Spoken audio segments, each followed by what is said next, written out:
never assume that you should not include people with dementia in what you are doing, because they will live for the moment and they may not remember tomorrow that yesterday they went to a big family wedding, but they had such joy in their hearts on the day when they were there with you, and that's what's important.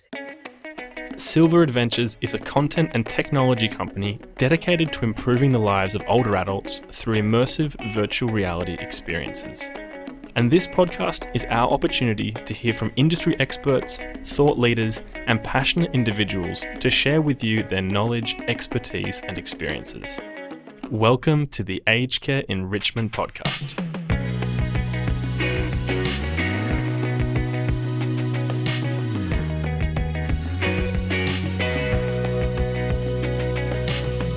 I'm your host, 𝗩𝗏𝗏, and today I'm very excited to be talking to Angela Rippon. Angela is a long-standing and highly awarded British television presenter who's been working in TV for over 50 years. She was the first female presenter on the BBC, the first host of Top Gear in the 1970s, and the host of many series, including her current show, 𝗟𝗶𝘀𝗁𝗏. And she's also a dementia ambassador. After her mum was diagnosed with vascular dementia in the early 2000s, Angela started speaking about the experience and raising awareness for the condition. This conversation was a lot of fun, as we talked a lot about her journey in advocacy, the fantastic progress that's been made, and the next steps for supporting people living with dementia. Before we get to the episode, just a quick note to say we'd love to hear more about you, our listeners. And we've got a really quick survey over at silveradventures.com.au/survey that'll take less than a minute. So if you've got a spare 30 seconds, we'd love for you to fill it out. Again, that's silveradventures.com.au/survey, SilVR Adventures. Don't forget, there's no E in there. So without further ado, we hope you enjoy this episode with Angela Rippon. Great, Angela, thank you so much for joining us on the program today. It's my great pleasure. I have many friends in Australia, so hopefully I should be talking to some of them today as well as to the rest of your listeners. Yeah, well, I hope they're listening. And I'm sure a lot of our British listeners will be familiar with you, but for the Australians and perhaps Kiwis who aren't familiar with you and your work, can you give us a quick overview of your career? Quick overview. Well, I started work as a journalist. I wanted to be a photojournalist, so I did my apprenticeship in journalism and photography for 5 years, worked on my local newspaper, got picked up by the local television station because I had lots of bylines on the things that I was doing. So I started working for the local BBC television 54 years ago. I worked for the BBC in the West Country for several years, then I moved to ITV in the West Country. Some of your listeners may know Westwood Television, which was very famous in the West Country where I worked, where I was a producer, a director, as well as a presenter.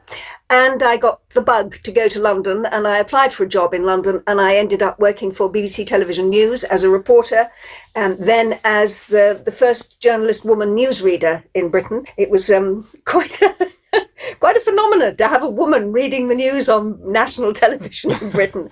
But since then, I've worked on scores of different programs. Come Dancing, I was the first presenter of Top Gear. I've done all sorts of documentaries and programs, and well, I've been around a long time, let's put it that way. And I currently work on a program called 𝗟𝗶𝘀𝗁𝗏, which is a consumer program on television, which I do with Gloria Hunniford and Julia Somerville. Some of your listeners may know of both of them because they, like me, have been around a long time. I make documentaries, and I work for about 4 other programs on the BBC as well. Oh, and yes, and I suppose some people will remember I was one of the founders of TV-AM, the first commercial breakfast station in Britain. So it's been a long and varied career, but I'm still here. And still very busy by the sounds of it as well, Angela. Well, I am. I'm very fortunate. And in fact, I think it's one of the things that's kept me sane during our lockdown here, because like you, we've been suffering from the COVID-19 pandemic. And there have been not quite as draconian, I think, as the rules that you've had, which as an island has kept, New Zealand and Australia very, very secure. But as an island just off the coast of Europe, we've done our best to stay secure. Mm-hmm. We've had lots of lockdowns, but I've been fortunate because my friends all laugh when I say this, but people working on television are considered to be essential workers. So they all look at me and say, what, you? Essential? Get off. Anyway, so I've carried on filming and recording and being in the studio. And that's really kept me going. And that's what I'm still doing now, working on currently 4 different programs with a couple of other things upcoming for the rest of the summer. So it's been very busy for me. But like everyone else, obviously, I've missed not being able to have close contact with friends and relatives. But we're gradually getting round to that as well. Yeah, fantastic. And something that you've been involved in since the early 2000s is Alzheimer's advocacy, right? How did you get involved in Alzheimer's? Well, my late mother, Edna, developed frontal lobe vascular dementia within about 6 months of my father suddenly dying of a massive heart attack. And I mean, I think the research that's been done into dementia in general, and as people involved in dementia will know, there are more than 100 different variants that you can get of dementia, Alzheimer's probably being the best known. But what some of the research that we've done demonstrates that the process of dementia can begin in someone's brain something like 20 years before it actually manifests itself. And then it can suddenly be brought on by something like a sudden shock, which I think is what happened in my mother's case. She, within 6 months of my father dying so suddenly, she became quite distracted. She became very agoraphobic. She became very suspicious of people. And suddenly all of these things started to build up. And my father died in 2003. And in 2004, we got a diagnosis of vascular dementia in my mum. And albeit that I'm a journalist and I've worked in my career in television on medical programs, I knew very little about dementia, which says more about dementia, I think, than it does about me, because we're talking now about 2004. And as with so many countries, certainly back in 2004, dementia was very much a subject that people did not discuss openly. The word stigma was very, very strongly attached to it. There was a stigma. We know that people would perhaps not admit, they'd say, oh, Granny's gone a bit doolally, without wanting to admit that actually what Granny had, or your dad or your partner or whoever, was actually a severe physical illness of the brain. And our knowledge of dementia was relatively narrow as well.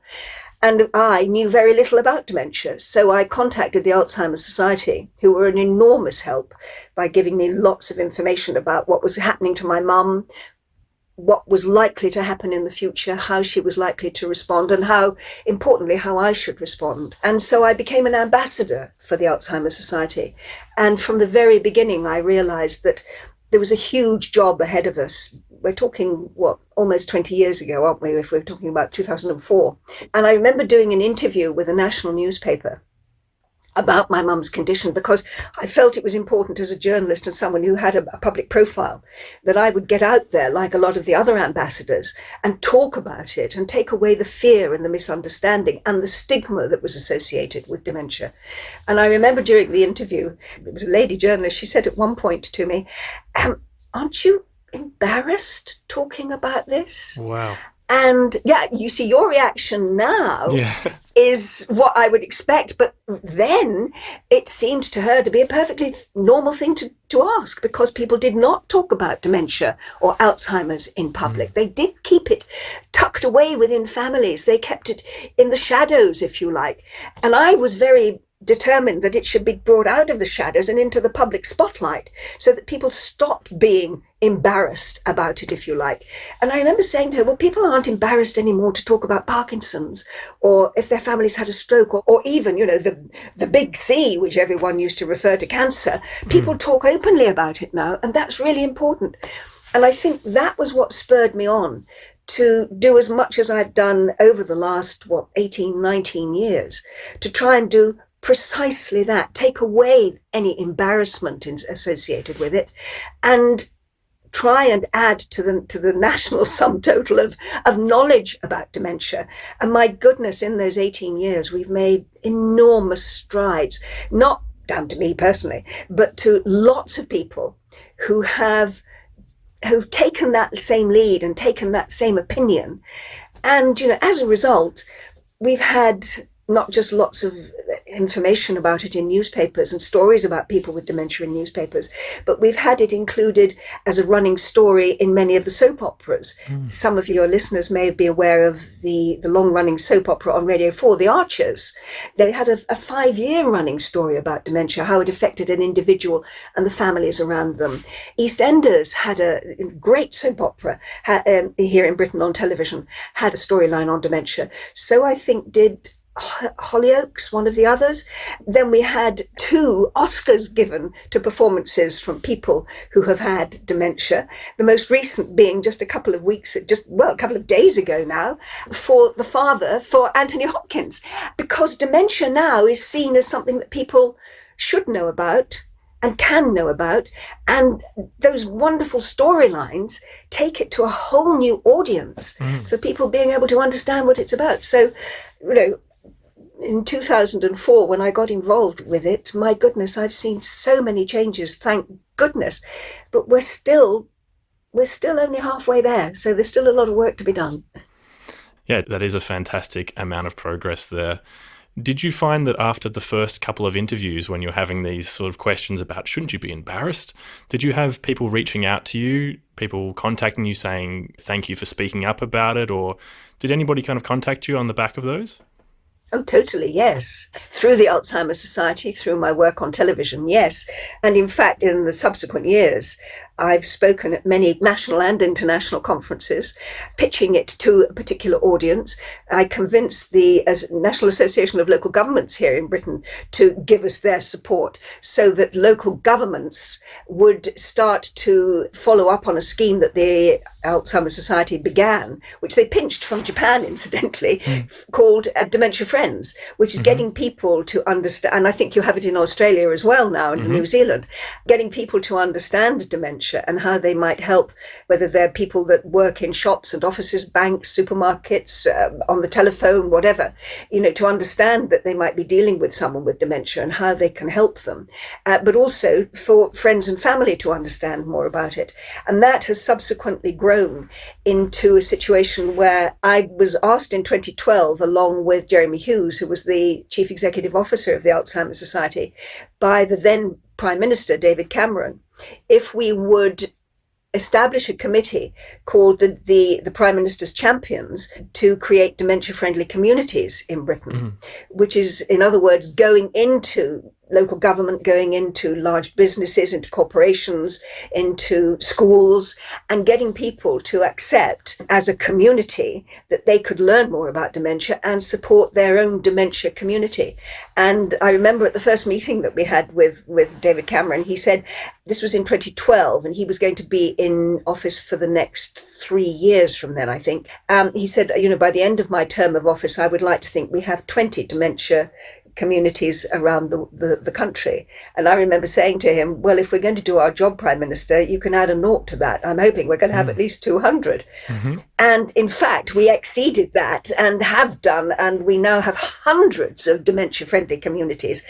Because I took a community to mean not just a city, and cities like Birmingham and Manchester and Blackpool and Plymouth. Plymouth, in fact, my hometown, I'm proud to say, was the first dementia-friendly city in the country, and others followed. But there are also dementia-friendly communities that we've established in if you like, corporate divisions. In other words, we got the banking sector to say we're going to train all of our staff in how to deal with people with dementia, so that if somebody came in, say, 3 days in a row drawing lots and lots of money, the staff would recognise perhaps there was something there that wasn't quite right, and they could say, are you absolutely sure about this? I mean, that's things to do with recognising and acknowledging lasting power of attorney with people. We then got supermarkets, so that perhaps people, sitting at the checkouts would recognise if somebody was buying suddenly, I don't know, say 12 bottles of washing up liquid or whatever, they would be able to say gently, are you sure you need 12, why not just take one? But IT, we got British Telecom involved so that when people were discussing anything technical on the telephone, they would recognize whether or not someone perhaps had dementia and how they might deal with them. We've done it with transport services, taxi services across the country. In Blackpool, for instance, they have a wonderful system in Blackpool where people look after, the drivers recognize people with dementia. So we went to lots of different organizations and produced something like 16 books on code of conduct for each of those areas within the country. I suddenly realized one day it was all very well having dementia-friendly communities where we talk to adults, but we needed a dementia-friendly generation of young people who would, through school, learn what is dementia. They might recognize it in their grandparents, in their parents' friends, their godparents, their aunties, their uncles. They would recognize what it is and know how to deal with it. They would learn about dementia. They would take that knowledge back to their families. They would grow up with that knowledge and take it into their maturity, not be afraid of dementia. And whatever line of work they went into, whether it was nursing or banking or working in a local shop or in insurance or whatever, they would recognize dementia and know how to deal with it. So we would have this network, if you like, of humanity, of individuals, of communities, understanding people with dementia and how to support them and their families. And we, for instance, with children, we've now got over 1,000 schools in Britain that are involved in this and have dementia awareness programs as part of their curriculum. And we started with primary schools. I mean, older children, you expect they're going to understand. But we in Kent, in the county of Kent, the schools there did a wonderful thing where they got the children in schools to write diaries if they had someone with dementia in their family. And we had some wonderful things that came out, like one little lad saying, I love going out with my granddad because he always does daft things, so we laugh all the time.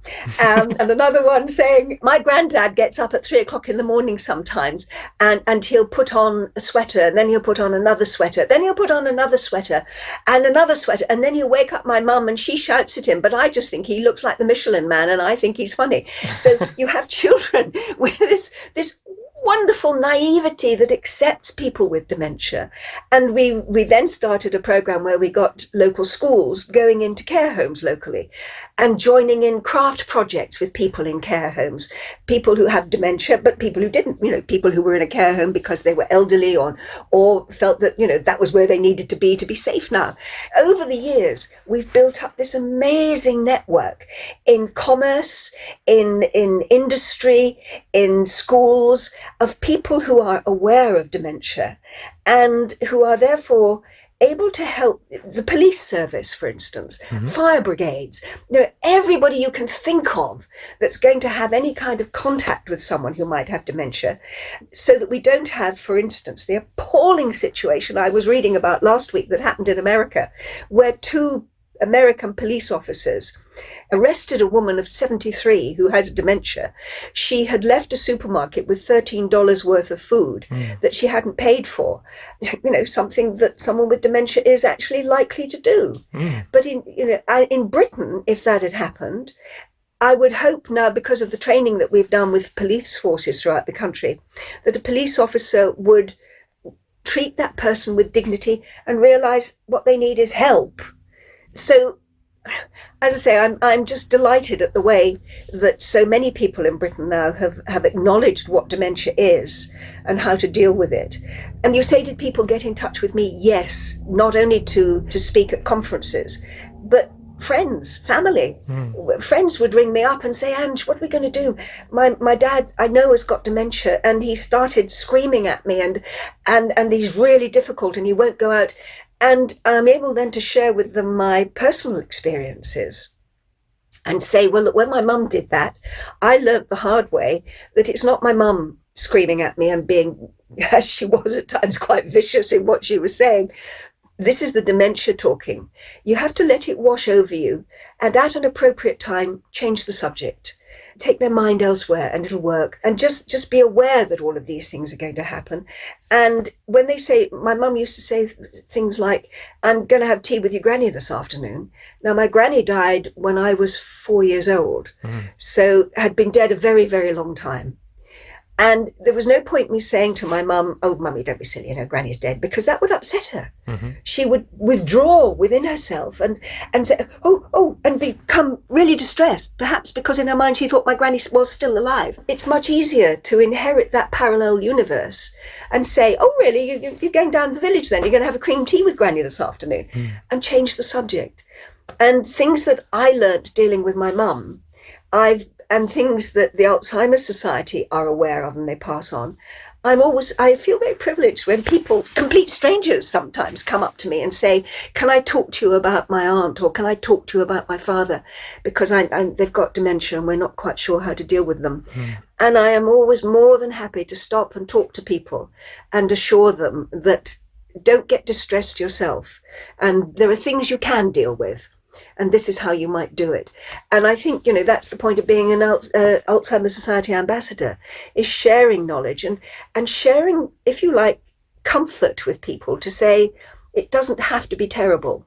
It doesn't have to be the end of their lives or the end of your life. There are ways that you can deal with this.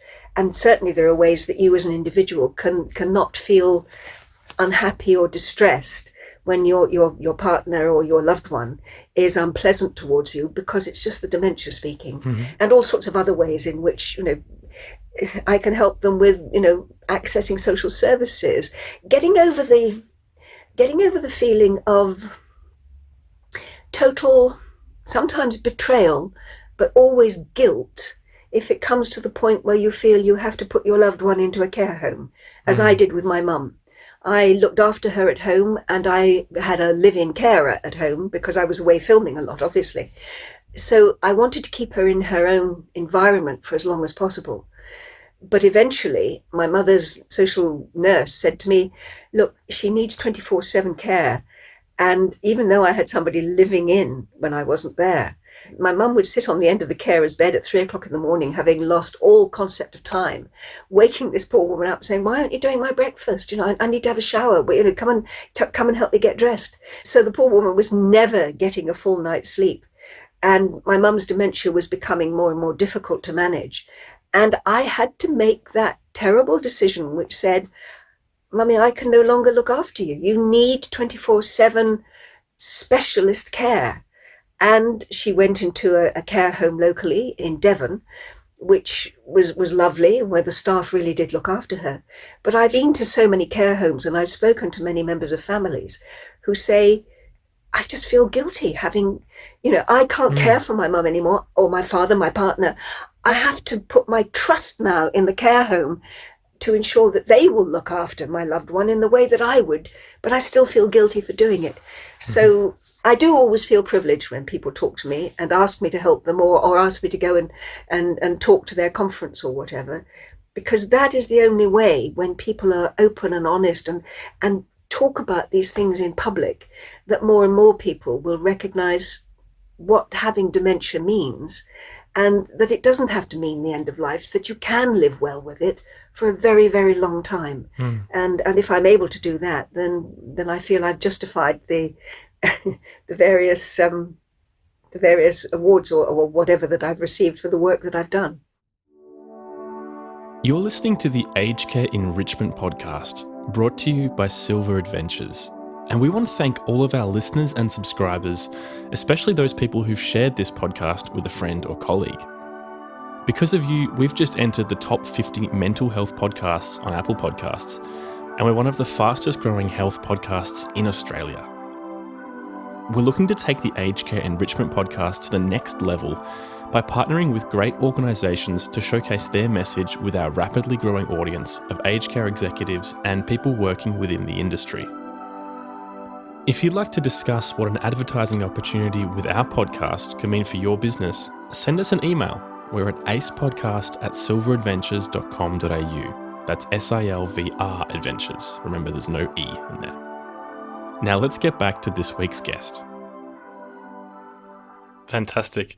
And I know you produced a piece of television for the BBC, The Truth About Dementia, right? And there's a segment in that unfortunately I'm region locked over here in Australia that I couldn't get the video for it in the iPlayer, but there's a section there where you were looking to see if you had any susceptibility. And what was that experience like for you?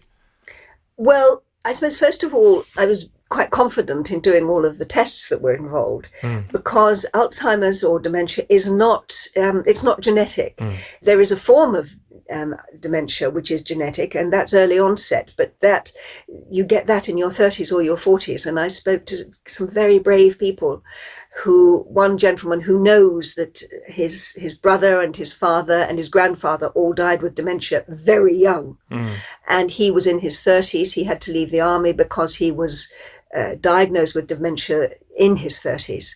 And he was very brave talking about it, recognizing through what had happened to his brother what was going to happen to him. And I spoke to other people who have dementia in their family, and they have the early dementia gene, who are taking part in an amazing set of research that's being done at Queen's University in London, not knowing whether or not they've got the gene, not wanting to know whether or not it's going to happen to them, but being prepared to do tests regularly just so that the researchers can follow the progress of early onset dementia. So I think I was in my 60s or early 70s when I made that film. I knew I didn't have early onset dementia, so that was fine. And I went through lots and lots of tests. And I think what came out of that was an appreciation of and a vindication of the research that's been done, which demonstrates that although, yes, the signs of dementia can start in the brain 20 years before it actually manifests itself, that basically, in the same way that you need to keep your body fit if you want to avoid your muscles atrophying and not being able to do things, in your 70s and your 80s in the way that you would like to. Similarly, the cells in the brain can not exactly atrophy, but they can be covered in a thing called beta amyloid, which is a plaque, which the best way to describe it is that it just, like things that fur up your arteries or fur up your plumbing, beta amyloid is a plaque which can attach itself to individual cells and actually strangle them and kill them. And that's what happens when you get dementia or Alzheimer's. And if you keep your brain active, then it will certainly delay or prevent altogether the fact that you're going to get dementia. Not in everybody, because, people who never smoke get lung cancer. People who, have led very healthy lives could suddenly drop dead of a heart attack because, there are certain things in medicine over which we have absolutely no control whatsoever, and the dementia, along with a lot of other illnesses, is one of them. But we can do things to keep our brains healthy in the way that we can keep our bodies healthy. And one of the things we discovered was that if you are constantly challenging your brain, particularly if you challenge it to do something new that you've never done before, then you are likely to, the chances of you getting dementia are certainly diminished and reduced. And one of the things that we certainly discovered was that learning a language is the most effective thing you can do to prevent dementia. Wow. And this was based on research that was done in India, where they find that dementia is not particularly prevalent among people in India because so many of them have to learn at least 3 languages. They have their local dialect, they have to learn English, and they have to learn whatever the national language is in their part of India. So they're constantly going from one language to another, and the brain cells are permanently working. So we discovered that, and they sent me off to learn Chinese, which I was not terribly good at, but I still remember some of it. But the job that I do means that, I constantly have to use my brain to learn things, to remember things, to write things, to research, to when I'm doing live television on air, to keep my brain working so that what I do means that my brain is in gear with my mouth, and what comes out at the other end is understandable and comprehensible. And you very rarely get people in broadcasting or acting, for instance, who get dementia. Very rarely. And that's because they're constantly having to learn and retain that information. So it was an interesting exercise. I don't think I was, and I don't mean to sound sort of, grand about this, but I don't think I was too worried that I was going to come out with dementia. But, I'm now 76 and I do forget things. And I work on the principle that having lived for 76 years, my brain's full of rather a lot of things. And so perhaps, yes, things will drop out eventually. But, people will say they'll forget something. They say, oh, God, I'm getting dementia. No, you're not. Dementia is something quite different. Just forgetting things, I think, is something that you're allowed to do the older that you get, because you've got so much in your brain that you've got to try and retain. Absolutely. Yeah. And what you're saying there really ties into something else you've spoken about. As we're getting older, not ceasing the activities that we're doing, really engaging with life all the way through. And I know that you have a bit of a history of breaking stereotypes. There's a fantastic clip from the first episode of Top Gear where you're talking about being a woman and being someone who likes driving cars. Yes. What a radical idea that might be. But what are some stereotypes about older adults or about people living with dementia that you'd like to see eliminated? I think older people in general, age is only something that appears on your birth certificate. It has nothing to do with the way that you think or the way that you lead your life or the attitudes that you have, or it shouldn't.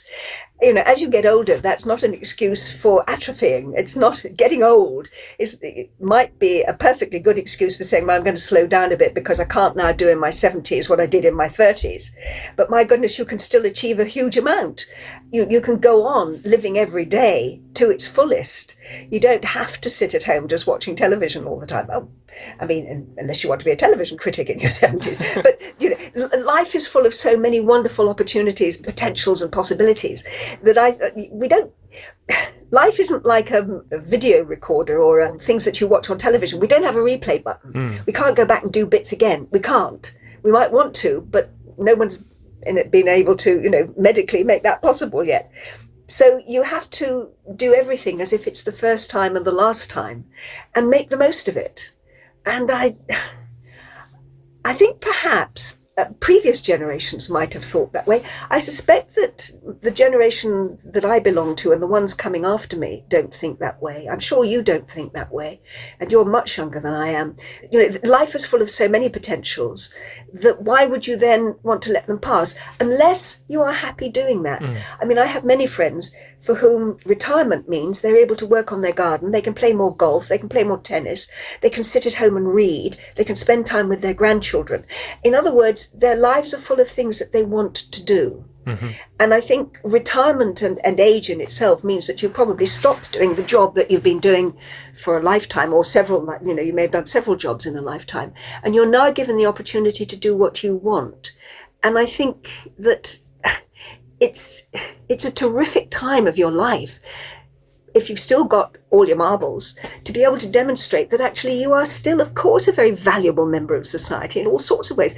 A company here in Britain, I don't know if you have them in Australia, called B&Q, some years ago were one of the first to make it a company principle that they employed people who were retired, who wanted to go back to work, because they needed their age and experience, and they needed them to be there to help younger people, perhaps who didn't have anyone as a mentor in their own family.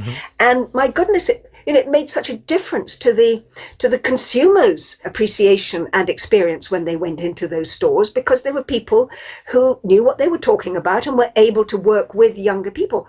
So I don't think anyone, let alone elderly people themselves, should write off a generation just because you've reached a particular age that corresponds with what it says on your birth certificate. We shouldn't do that, because everybody can still, goodness me, I don't know about Australia, but certainly here in Britain, I think that the charitable organisations would grind to a halt if they didn't have retired people who are running the charity shops and being the ones who are out collecting and doing all of those things that people who have a 9-to-5 job or are working haven't got the time or the opportunity to do. So, let's get rid of this idea that once you hit a particular age, that means that you're no longer useful to society, because there are so... When I was making a film on how to stay young, we went to Japan, and one of the people that we interviewed was a 92-year-old surgeon who had still, up until about 6 months before we interviewed him, still been working in surgery. He was so sharp and so bright, and his hands were still solid, but he couldn't do surgery anymore because his legs were giving out. He couldn't stand up for 8 hours doing major hip surgery or whatever. Yeah. Don't ever write people off. That's the first. And as an individual, don't allow yourself to be written off. You've still got so much to offer, all the years of experience that you've had. but it's a time when you should be able to do what you want to do.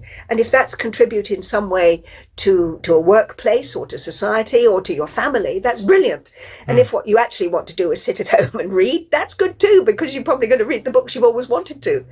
And as for people with dementia, they are and can still be very, very valuable members of society.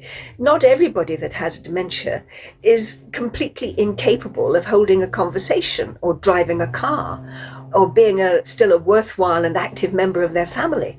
Just to give you an example, one of the things that was really important in the research that we did for the film on dementia was recognizing and getting people to recognize that even though somebody who was in the later stages of dementia, who perhaps could not remember who everybody was, they lived in a little parallel universe of their own, and they didn't remember they might have remembered what they did in 1952, but couldn't remember what they did yesterday.